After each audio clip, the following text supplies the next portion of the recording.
शान्ताकारं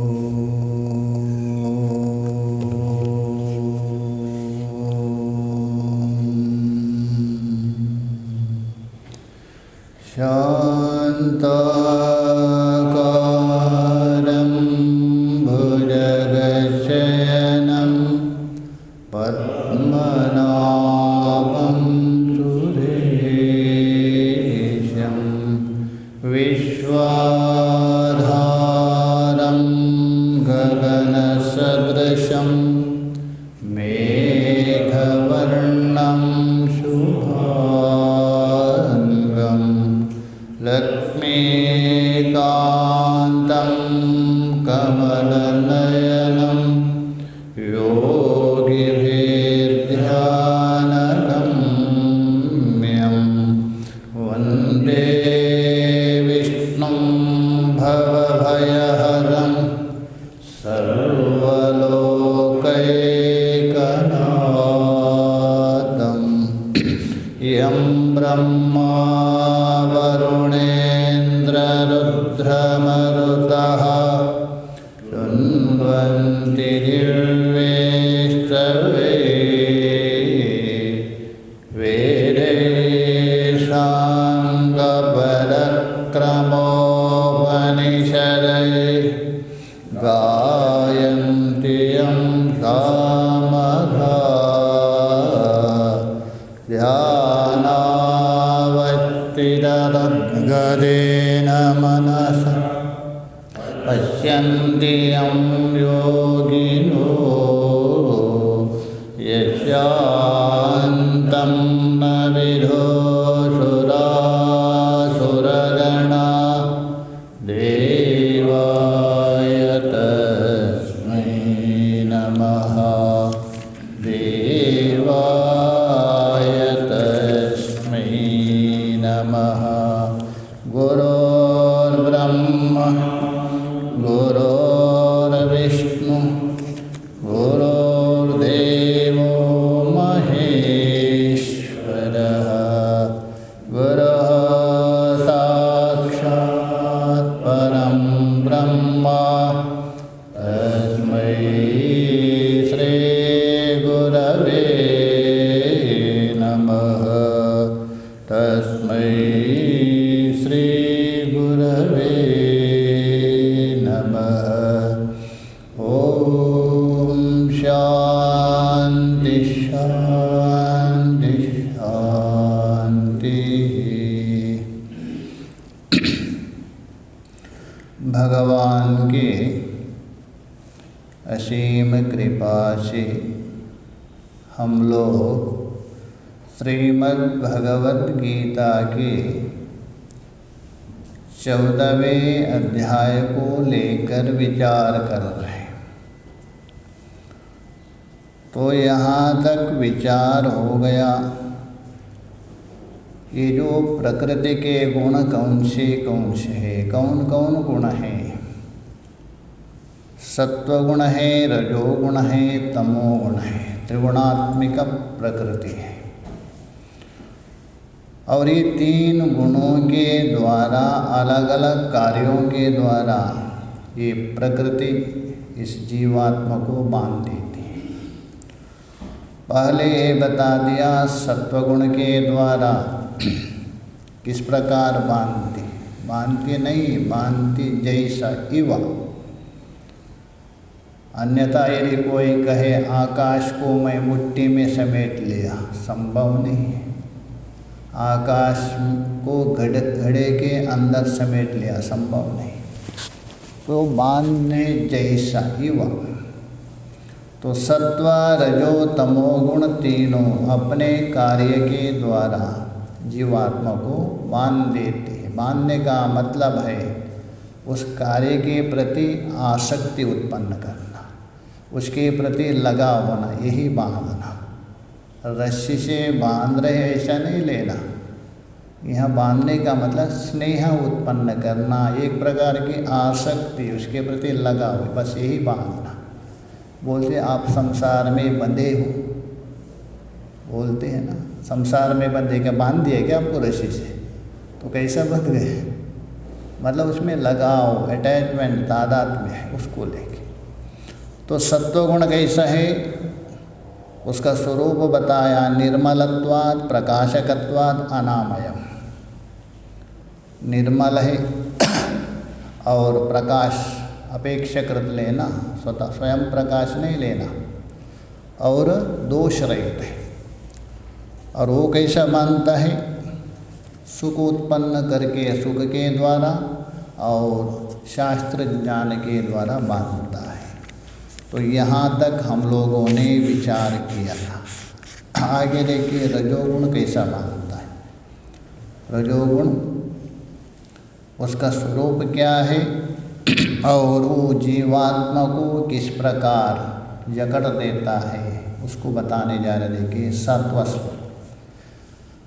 रजा रागात्मकं विद्धि तृष्णा संग समुद्भवम् तन्निबध्नाति कौन्तेय कर्म संगेन देहिनम्। पहले रजोगुण का स्वरूप बता रहे हैं। रजो बोल तो रजोगुण रागात्मकं विद्धि, वो रागात्मक है। रागात्मक का मतलब है विषयों के प्रति रंगा जाता है, जोड़ जाता है। जैसा कोई महात्मा लोग सफ़ेद वस्त्र को लाल रंग अथवा गेरू के द्वारा रंगाते हैं, तो वैसा ही रजोगुण क्या करता है, ये जीवात्मा को विषयों के साथ रंगा देता है। तो रंगाने का मतलब क्या है, अर्थात आपका जो वस्त्र सफ़ेदता रंग के साथ मिलके वो भी लाल हो गया, यही रंगाना।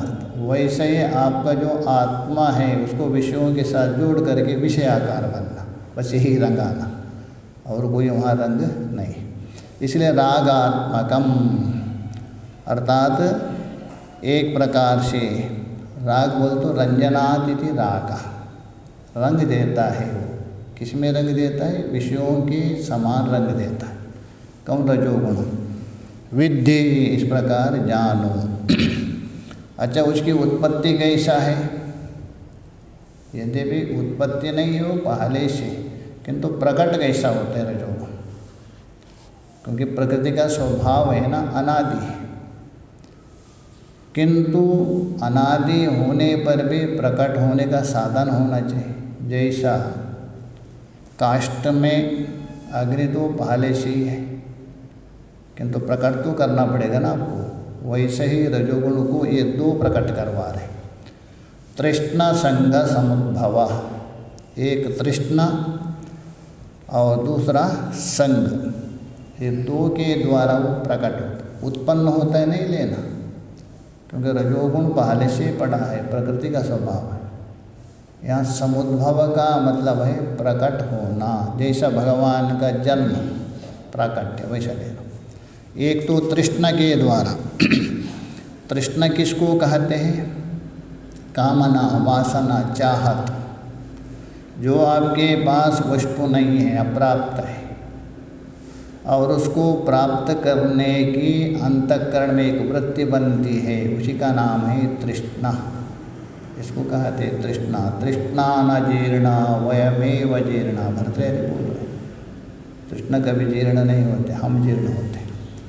उस तृष्णा के द्वारा इसका प्राकट्य, किसका रजोगुण। दूसरा है संग, संग बोल तो आसक्ति, दो हेतु बता समुद्भव। तो दो कारणों से प्रकट होने वाला रजोगुण, उसका स्वभाव है रंगना, और वो कैसा बांधता है, तन्निबध्नाति, वो रजोगुण बांध देता है, अर्थात उसमें संबंध जोड़ देता है। किसको, जीवात्मा को। हे कौन्तेया कर्म संगेना, कर्म संगेना बोल तो कर्म के और उस कर्म का फल दोनों लेना। एक तो कर्म और कर्म का फल, उन दोनों के साथ संबंध जोड़ करके बांध देता है। कर्म में भी आसक्ति उत्पन्न करवाता है और कर्म के फल में भी करके बांध देना, बस यही बांधना। कर्म संगेन उभयात्मिक लीजिए। देहिनम अर्थात जीवात्मान। भाष्य में देखिए, रजो रागात्मकम, रजोगुण कैसा है? रागात्मकम, उसका अर्थ कर दे। रंजनात् इति रागा, जो रंजनात् रंगा जाता है, तदाकार कारित करता है, इसलिए राग है। स्पष्ट कर रहे भाष्यकार जी। गैरिकादिवत रागात्मकम, जैसा गैरिक है, महात्मा लोग गेरुआ आदि रंगों के द्वारा कपड़े को रंग देते हैं। आपका वस्त्र क्या हो गया? लाल रंग के समान हो गया। वैसे ही ये रजोगुण भी क्या करता है? जीवात्मा को रंग देता है। किसमें? विषयाकार रंग में, मतलब विषयाकार कारित करता है। यही गैरिकादिवत रागात्मकम। विद्धि, विद्धि बोल तो जाने ही, तुम जानो। अच्छा, उसका प्रकट कैसा है? उत्पत्ति कैसी है? तृष्ण संग समुद्भव।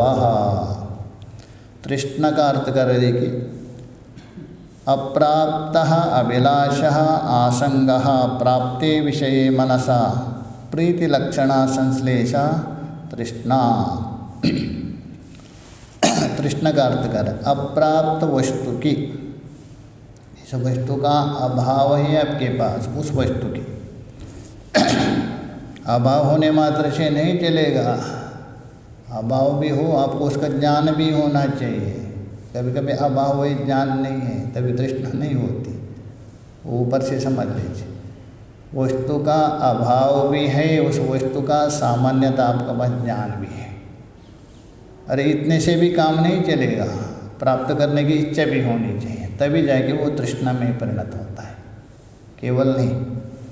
तो इसलिए बोल रहे अप्राप्त अभिलाषा, अप्राप्त वस्तु की अभिलाषा का नाम है तृष्णा।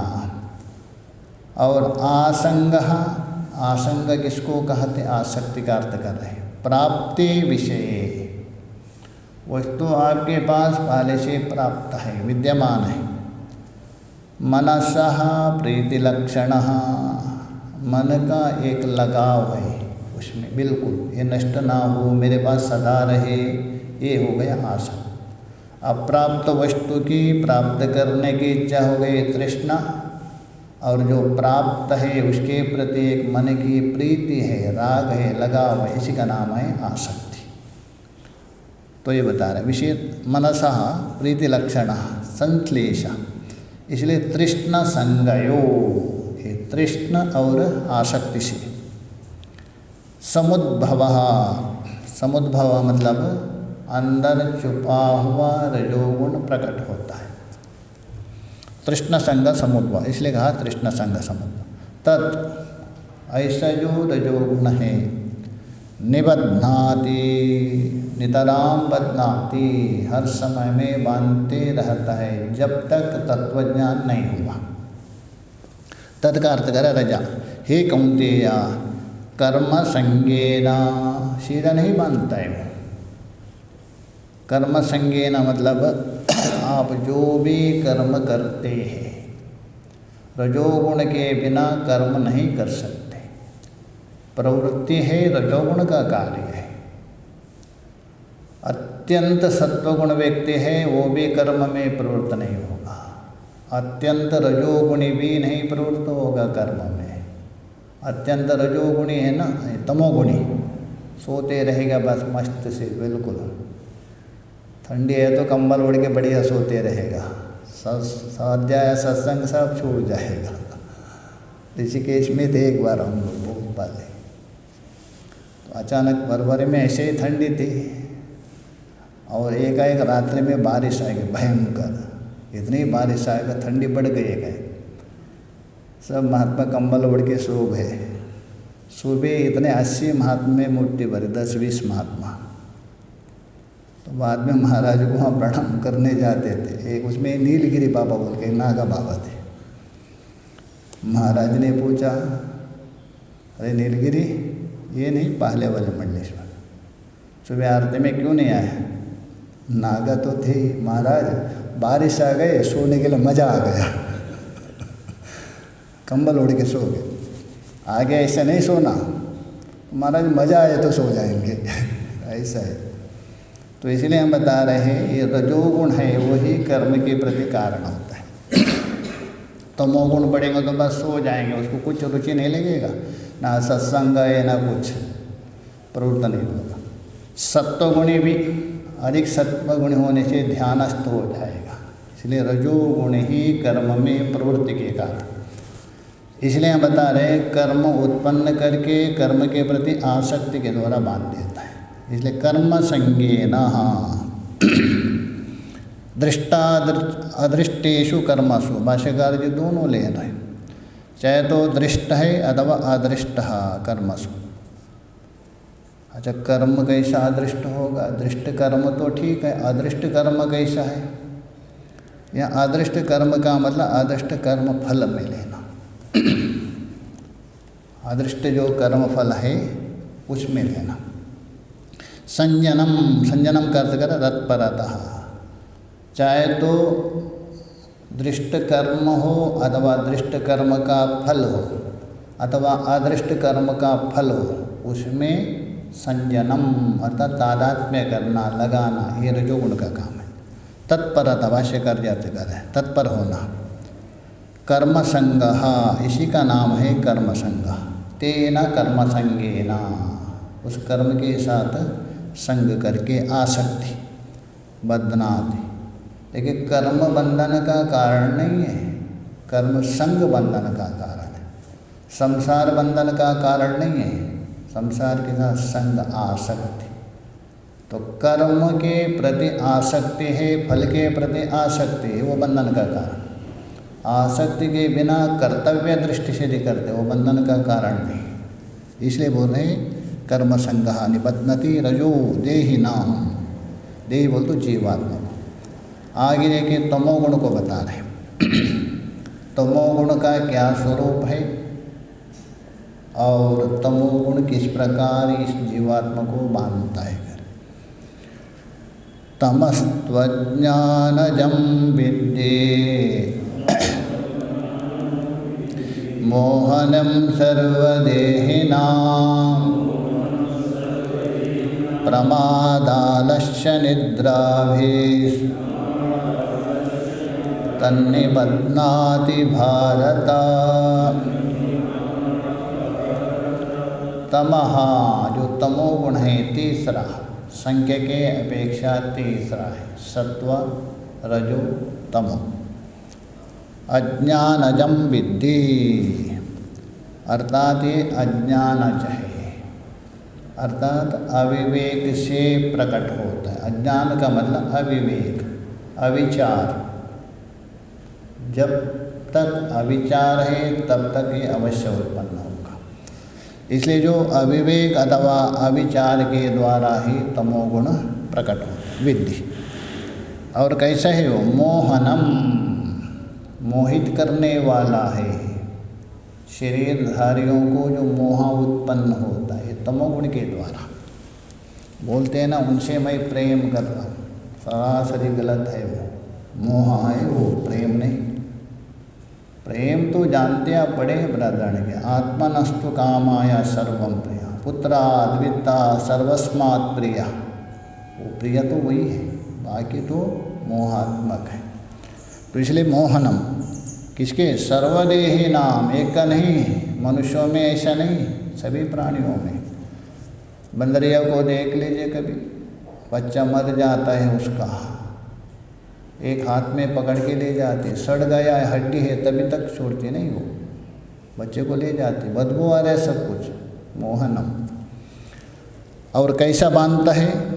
प्रमादा आलस्य निद्रा भी, तीनों के द्वारा। जो प्रमाद से, प्रमाद कहते हैं एक प्रकार से अपना लापरवाही, हिंदी में बोलते लापरवाही कर रहे करके, यही प्रमाद है। वस्तु निर्णय करने के लिए सामर्थ्य का अभाव, इसी का नाम है प्रमाद। वस्तु का निर्णय करने की सामर्थ्य नहीं। क्यों नहीं है? तमोगुण आने से वस्तु के निर्णय नहीं कर सकते। जैसा मान लीजिए आप थोड़ी सी हल्की सी जरा सा झपके आ रहे, सत्संग सुन रहे, उस समय निर्णय नहीं कर सकते आप, क्योंकि प्रमाद हो गया, उसमें निर्णय करने में त्रुटि हो गई। इसलिए वस्तु निर्णय करने की सामर्थ्य का अभाव का नाम है प्रमाद, मतलब लापरवाही होना। अथवा उसको दूसरा शब्द से उन्माद भी कहा दिया शायद। उन्माद व्यक्ति, उन्मत्त बोलते हैं ना, वो भी प्रमाद का, वो जो प्रमाद है। और दूसरा आलस्य। आलस्य का मतलब सुस्ती। अरे बहुत सुस्ती है, चलो छोड़ दे दो, पाठ होते रहता, चलो सो जाओ, सुस्ती आना। अर्थात कर्तव्य कर्म में अप्रवृत्ति रूप निरुद्यमता है, तो कर्तव्य कर्म है, उसमें प्रवृत्त नहीं होना, उद्यमता नहीं होना, इसी का नाम है आलस्य। अवश्यम भावी वो कर्तव्य है, अनिवार्य है, किंतु उसमें प्रवृत्ति ना होते हुए उद्यमता ना होना है, इसी का नाम है आलस्य। तो इसलिए कहा दिया है आलस्यः मनुष्यस्य महान रिपु। ये आलस्य है मनुष्य के सबसे बड़ा शत्रु माना है। आलस्य और अकर्मण्यता, ये दो व्यक्तियों को नीचे गिरा देता है। यदि अकर्मण्यता और आलस्य को यदि छोड़ दिया व्यक्ति, दो को, ना कोई निर्धन होगा ना कोई अविद्वान होगा। अकर्मण्यता का कारण ही निर्धन, गरीब हो रहे व्यक्ति, कोई मेहनत करना ही नहीं चाहता, थोड़ा किया बस। और आलस्य के कारण ही विद्या प्राप्त नहीं होते, इसलिए आलस्य महान शत्रु माना है। जैसा दो व्यक्ति थे महाआलस्य, इतने आलस्य, पेड़ के नीचे सो गए थे, आम के पेड़ के नीचे, गर्मी के समय। उतने में एक पका आम नीचे गिर गया। एक कहा था अरे वो तो आम पड़ा गिरा है ना बगल में, उठा के मुझे दे दो। स्वयं नहीं उठा सकता, दूसरे को बोल तो उठा के मुझे दे दो। तो बगल वाला कहता अरे मेरे नाक के ऊपर मक्खी बैठी, पहले उसको भगाओ तुम आलस्य, तुमसे मैं महाआलस्य हूँ। इस प्रकार तो इसलिए बोले प्रमादा आलस्य और निद्रा। जो निद्रा है, अर्थात निद्रा का मतलब वो भी तमोगुण का। पहले प्रमाद होता है, उसके बाद तंद्रा है, उसके बाद निद्रा में प्रविष्ट करता है। तमोगुण धीरे धीरे आक्रमण करता है, सीधा नहीं करता है। इसलिए निद्रा इनके द्वारा तन्निबध्नाति भारता, इस जीवात्मा को बांध देता है। बांधना मतलब है कर्तव्य परायण होने नहीं देता है, जो कर्तव्य है उससे छूट जाता है, यही बांधना है भारत। भाष्य में देखिए, तमः मतलब तृतीयो गुणः, तीसरा गुण का मतलब संख्या को लेकर ऐसा नहीं है। पहले सत्व बताया, दूसरे में रजो बताया, तीसरा ये अर्थ। अज्ञानजम, अज्ञानात् जातम, अज्ञानजम अतः अज्ञान अविवेक से ही वो प्रकट होता है तमोगुण। अज्ञान बोलो अविवेक, विद्धि अतः समझो जानो, मोहनम बोल तो मोहकरम, ये मोहित करने वाला है। मोहकरम अविवेककरम अतः अविवेक उत्पन्न करने वाला। ऐसा नहीं, परिचिन्न नहीं, सभी के लिए, मनुष्य से लेकर देवतों आदि सभी में भी। सर्वेशाम देहवताम, जो देहधारी है सभी में, बस ज्ञानी को छोड़ करके बाकी सभी को। प्रमाद आलस्य निद्रा भी, प्रमादाचा आलस्य च निद्रा च, तीन लेना। प्रमाद भी बता दिया हमें, लापरवाही, और आलस्य मतलब सुस्ती, निद्रा का मतलब बिल्कुल एकदम सो जाना। इनके द्वारा ताभी बोलते इनसे तत्तमो निबध्नाति, ये तमोगुण का कार्य है। इन कार्यों के द्वारा जीवात्मा को बांध देता है। पुनः गुणानां व्यापारा संक्षेपता उच्यते।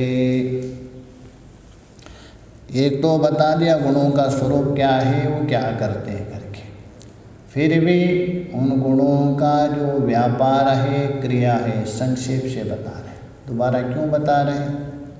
आपको तत्व का निरूपण करना चाहिए, क्यों बता रहे? ये अवश्यम भावी है। तत्व तो वही है, उसको क्या जानेंगे आप, जो जहाँ है वही है, पर इनको हटाने के लिए चेष्टा करना पड़ेगा। तत्व प्रमाणगम्य नहीं है, वो किसी प्रमाणगम्य नहीं। नैष्कर्म्य सिद्धि में स्पष्ट बता दिया सुरेश, वो प्रमाणगम्य नहीं, स्वतः सिद्धि है, प्रमाण सिद्धि। हाँ, उसके ऊपर जो आवरण आया है, प्रतिबंध आया है, उसको हटा दीजिए। इसलिए हम भगवान दोबारा बता रहे हैं। पुनः गुणानां व्यापारा संक्षेपता, संक्षेप पूर्वक बता रहे उच्यते। आगे के श्लोक में देखिए, सत्वं सुखे संजयते रजः कर्मणि भारत ज्ञानमावृत्य तु तमः प्रमादे संजयत्वता। सत्वं, सत्व गुण है, सुखे संजयति, पीछे बताया था। सुख मतलब वैषयिक सुख लेना, उसमें संजयति बोल तो लगाता है। रजः, रजोगुण कर्मणि संजयति, रजोगुण है आपको कर्म में जोड़ देता है, कर्म के ओर लगाता है। तो कहने का मतलब है कोई भी व्यक्ति यदि सुखी हो रहा है विषयों के द्वारा, और सत्वगुण के बिना संभव नहीं। बोलते इसके द्वारा मुझे सुख मिल गया, वाह मैं आनंदित हूँ। विषय में सुख नहीं है वहाँ, वो जो विषय है आपका अनुकूल हो गया, तो अनुकूल होने से आपके अंदर सात्विक वृत्ति प्रकट हो गई सत्वगुण की, तभी आपका जो स्वरूप है सत चित आनंद, सत और चित सदा भान हो रहे।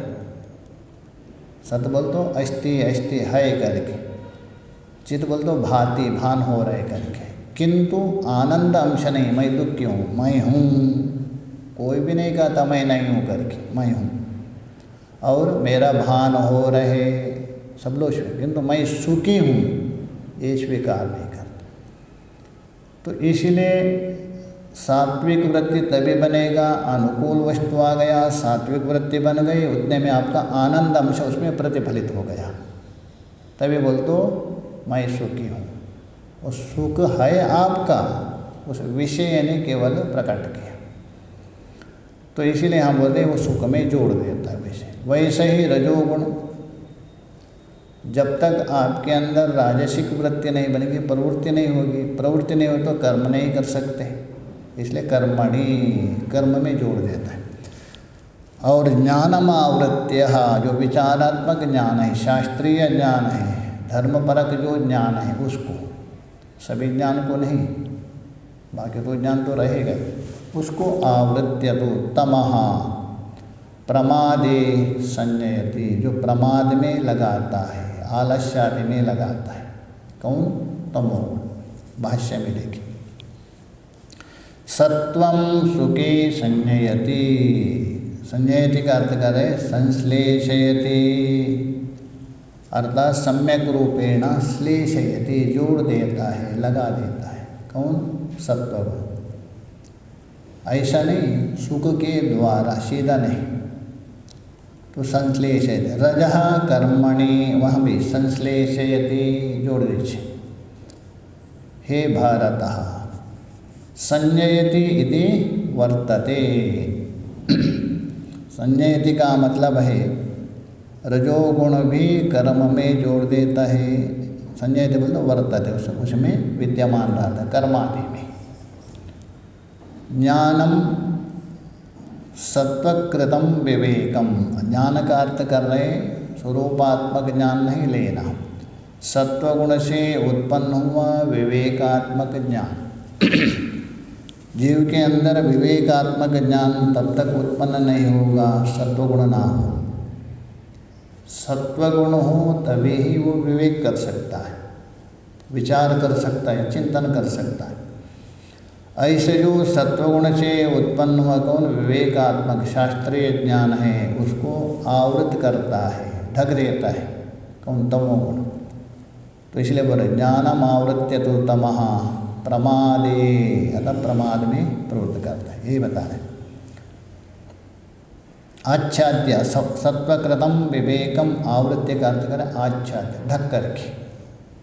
तो तमः ऐसा जो तमोगुण है स्वेन आवरणात्मना, तमोगुण का काम है आवरण करना, ढक जाना अपने ही जो आवरणात्मक शक्ति के द्वारा।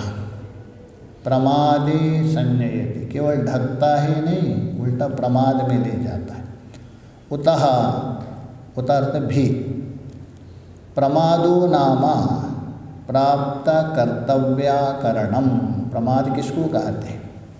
जो प्राप्त कर्तव्य है, करने योग्य शास्त्र ने विधान के है अथवा आपको सौंप दिया है कुछ, उस वस्तु में ना करना, प्रवृत्त नहीं होना। किसको बताया तुझे ये करना है करके सौंप दिया, किंतु प्रमादवशात नहीं, सुस्ती आ गई अथवा कोई लापरवाही किया नहीं, इसको कहते प्रमाद। प्रमादो नामा प्राप्त कर्तव्य अकरण, जो प्राप्त ड्यूटी है उसको ठीक ठीक से नहीं करना, लापरवाही करना, उसी का प्रमाद माना जाता है।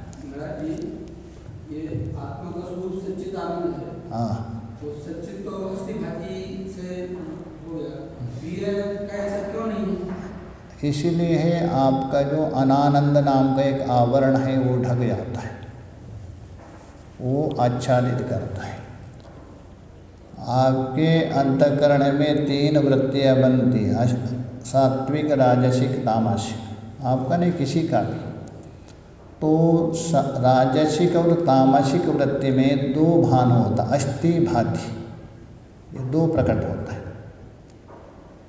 किंतु वहाँ आनंदंश प्रकट नहीं होता है 2 वृत्तियों में।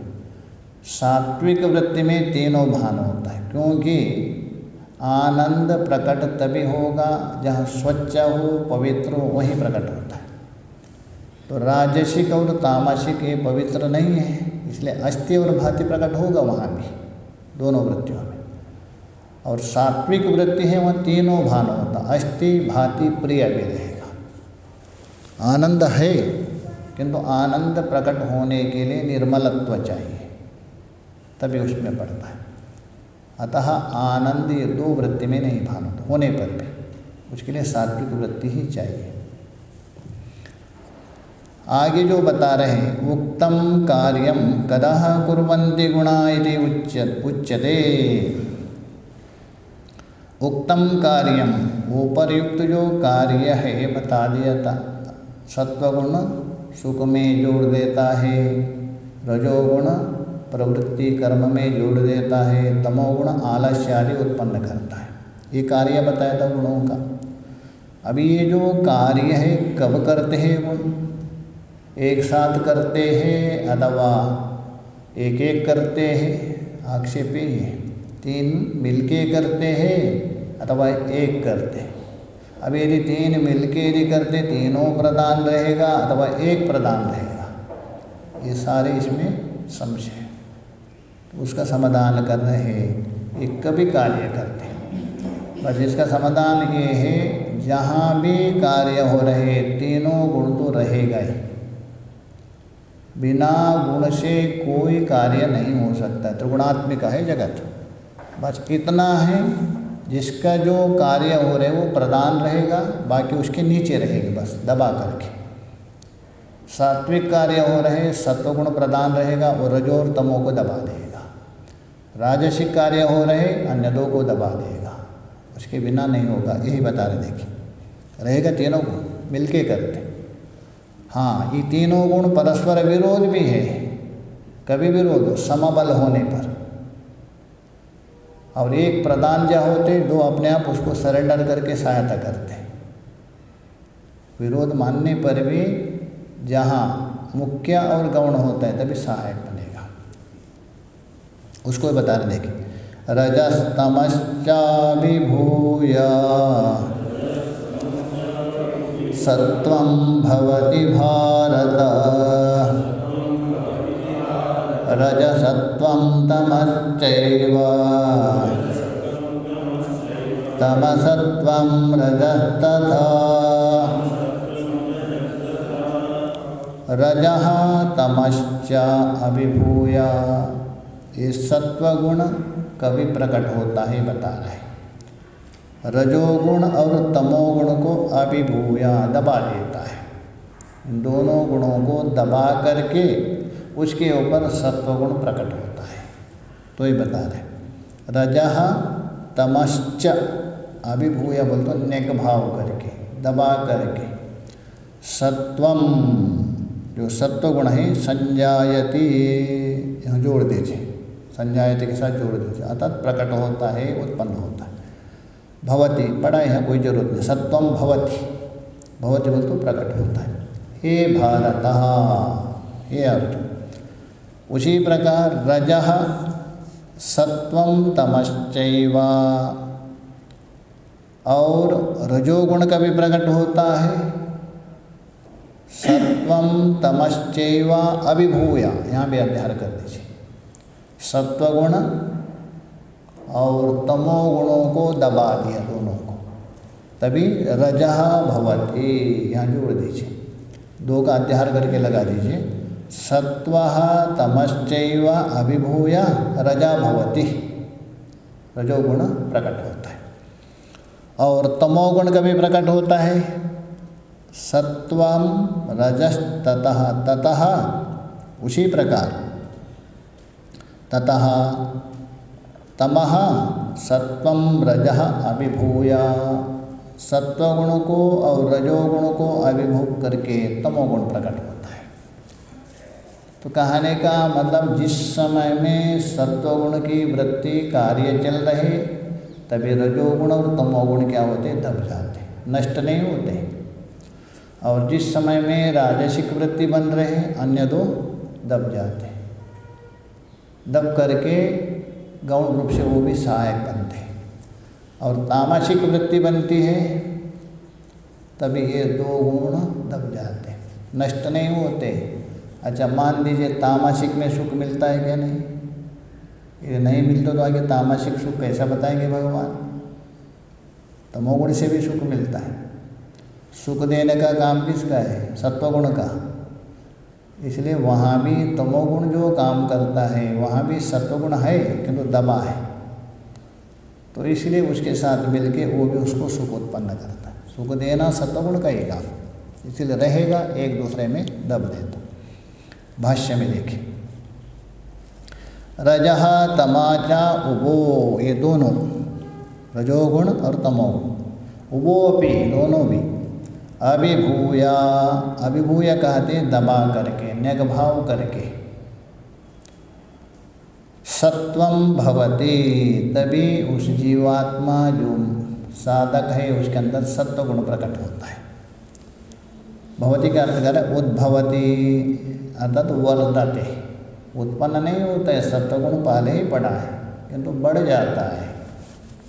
जैसा बीज में अंकुर तो पहले ही पड़ा है, वो अंकुर बढ़ेगा कभी, उसके लिए सहायक चाहिए, जमीन में डालने पर अंकुरित होता है तभी वो बढ़ जाता है। इसी प्रकार यहाँ भी सत्वगुण अभी तक पड़ा था और अन्य दोनों को दबा देंगे तभी सत्वगुण बढ़ता है।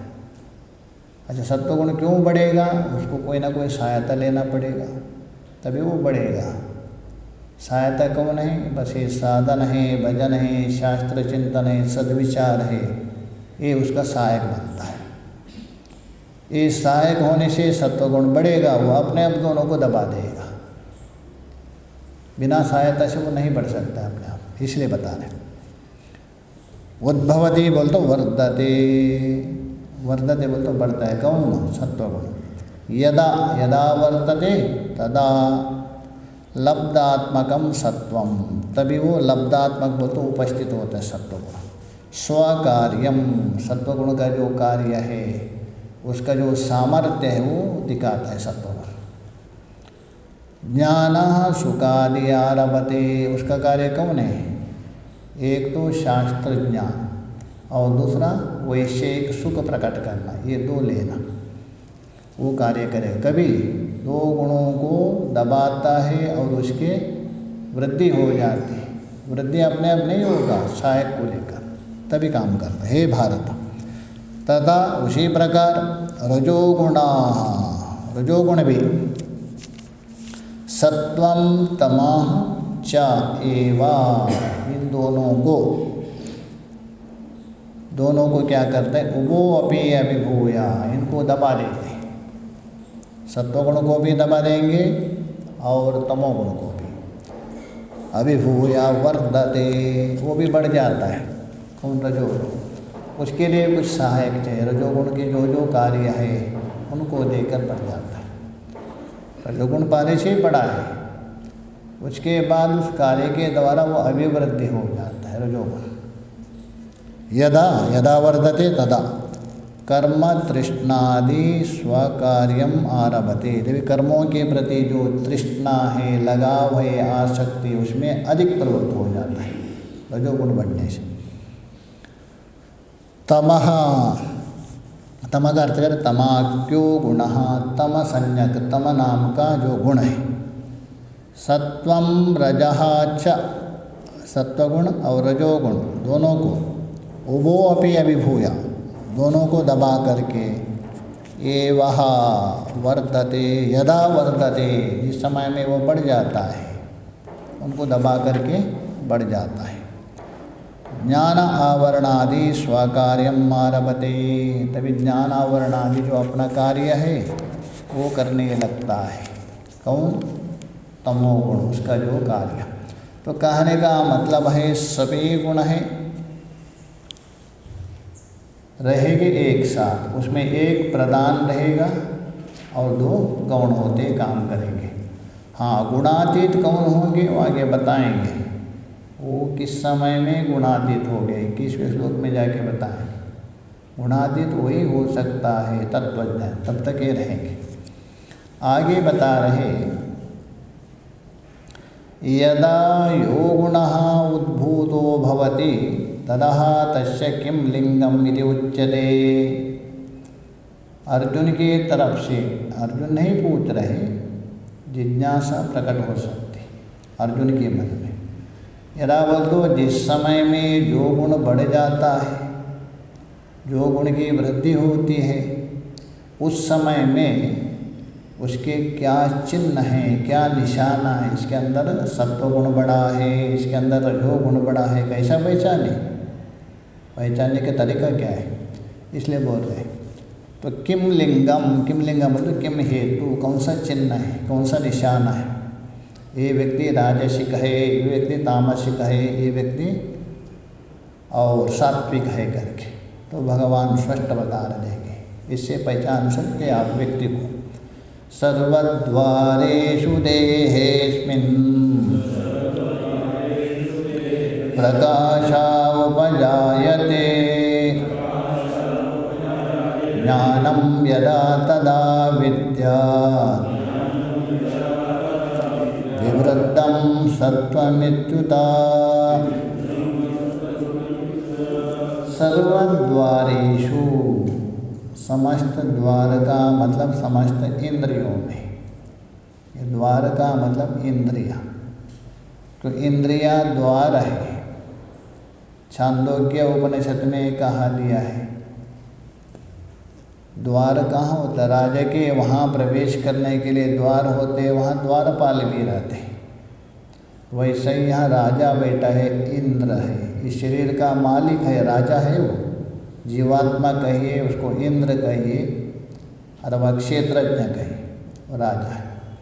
और ये सब द्वार है प्रवेश करना, आना जाना, विषय इनसे प्रवेश करते हैं, लाके देते हैं उसको। इसलिए बोले सर्वद्वारेषु अस्मिन् देहे, इस देह में, इस शरीर में, प्रकाश उपजायते।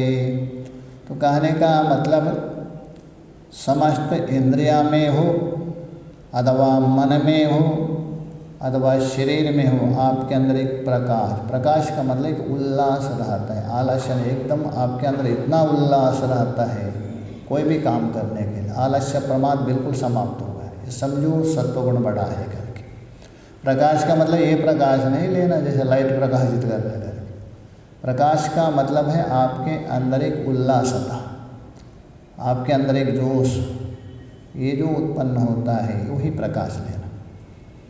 उपजायते ज्ञानम यदा, यदा ज्ञानम, जिस समय में ज्ञान है, तदा विद्या, उस समय में आपके अंदर जो ज्ञान है और विचार है, उपलक्षण लीजिए, ये जो हो जाता है विवृद्धम सत्वमित्युतः, उस समय में आपके अंदर सत्वगुण प्रदान हुआ है। सारे इंद्रिय में कोई कभी कभी होता ना, शरीर में बहुत आलस्य, कुछ करने की इच्छा ही नहीं रहता है, एक बिल्कुल निस्तेज जैसा लगता है। कभी कभी इतना आपके अंदर ये होता है बहुत एकदम, और शास्त्र में प्रवृत्त होना, भजन में, साधन में सब प्रवृत्त हो रहा है, इसका मतलब आपके अंदर सत्वगुण बढ़ा है। विवृद्धम सत्वमित, उपलक्षण लीजिए, यहाँ बताए नहीं, अन्यथा भाष्य में देखिए। सर्वद्वारेषु, उसका अर्थ करें आत्मना उपलब्धि द्वाराणि, ये आत्मा की उपलब्धि का द्वार है। अच्छा, ये कैसे इंद्रियों के द्वारा आप आत्मा को कैसे प्राप्त करें? भाष्यकार जो बोल रहा आत्मा की उपलब्धि द्वार है, ये भी है। धातु प्रसादात, उपनिषद में बता दिया है। इंद्रियों को संयमन करने से ही आप आत्मा को प्राप्त कर सकते हैं। विश्रृंखल उश्रृंखल इंद्रिय हो नहीं होगा, इसलिए इंद्रिय संयम है आत्मा प्राप्ति के प्रति कारण है, इसलिए द्वार बता रहे। उपलब्ध द्वाराणि श्रोत्रादीनि सर्वाणि करणानि, श्रोत्रादि समस्त इंद्रिया है, ये आत्मा की उपलब्धि कारण है। पीछे भी बता दिया था, स्वयं स्वयं का शत्रु है, स्वयं स्वयं का मित्र है, वहाँ भाष्यकार जी ने बता दिया। जिसने इंद्रियों को वशीभूत किया है वो स्वयं उनके मित्र है, इंद्रियों को वशीभूत नहीं किया वो शत्रु है। इसलिए बोले सर्वद्वारेषु अंतःकरणस्यः बुद्धि वृत्ति, समस्त इंद्रिया और जो अंतःकरण यानी बुद्धि की वृत्ति का नाम यही प्रकाश है, और कोई प्रकाश नहीं। अंतःकरण यानी बुद्धि की जो वृत्ति है, बुद्धि के वृत्ति में एक प्रकार के आपको उल्लास रहता है, निस्तेज नहीं रहता, यही प्रकाश लेना, और कोई प्रकाश नहीं, वही प्रकाश हो। देहे अस्मिन् उपजायते, इस साधक के शरीर में एक प्रकार का तेज उत्पन्न होता है। तेज का मतलब वो नहीं लेना, निस्तेज का अभाव। वजह तद एवं ज्ञानम, और वही ज्ञान है और कोई ज्ञान नहीं है, तत्वज्ञान नहीं लेना। एवं प्रकाशो ज्ञानाख्य उपजायते, इस प्रकार आपके अंतःकरण में एक विषयों को ग्रहण करने की, शास्त्र के ओर प्रवृत्ति होने की, धर्म के ओर प्रवृत्ति होने की एक वृत्ति बनती है प्रकाश, इसको ज्ञान कहा दिया। तो ये बोल रहे एवं प्रकाशो ज्ञानाख्य उपजायते, ततः ज्ञान प्रकाशेन, ऐसा जो ज्ञान प्रकाश है, ज्ञान का मतलब तत्वज्ञान नहीं लेना, बुद्धि में धर्म अथवा परमात्मा की ओर जाने की जो जो साधना है, ग्रहण करने की सामर्थ्य आना, विशेष रूप यही प्रकाश लेना, ये सात्विक बुद्धि में होगा। ज्ञान प्रकाशेन लिंगेन, ऐसा जो ज्ञान की प्रकाशक हेतु के द्वारा, चिन्ह के द्वारा, निशान के द्वारा, विद्या, समझो ये सत्वगुण बढ़ गया है करके। विद्या बोलो जानो, क्या जानो? विवृद्धम अरे उद्भूतम, सत्वगुण तो है ही, अभी प्रकट हो गया, ऐसा समझो, ये निशाना है, बता दें आगे के विचार आगे। ओम पूर्णमदः पूर्णात् पूर्णमुदच्यते पूर्णस्य पूर्णमादाय पूर्णमेवावशिष्यते। ओम शांति शांति शांति।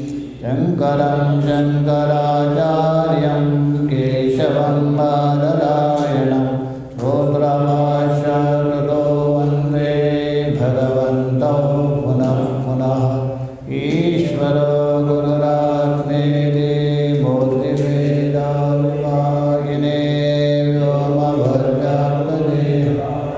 दक्षिणामूर्तये नमः। ओम